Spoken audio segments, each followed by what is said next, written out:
लगाई थी जो आसिफ एडवोकेट ने 2013 में मलक रियाज अली रियाज के नाम पे ट्रांसफ़र किया था।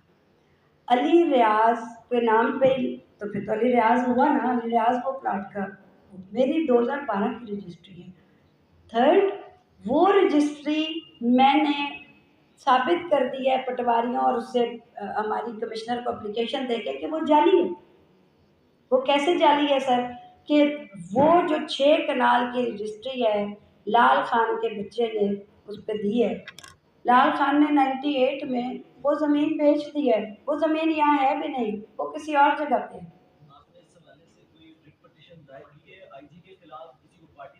तो सर अभी तो मैं इसीलिए आप लोगों के पास में आई हूँ कि अब मेरे साथ मेरी बस हो गई है। अब मैं क्या कर सकती हूँ मैं आपको बता देती हूँ कि अभी तक मेरी उस FIR पे दंदना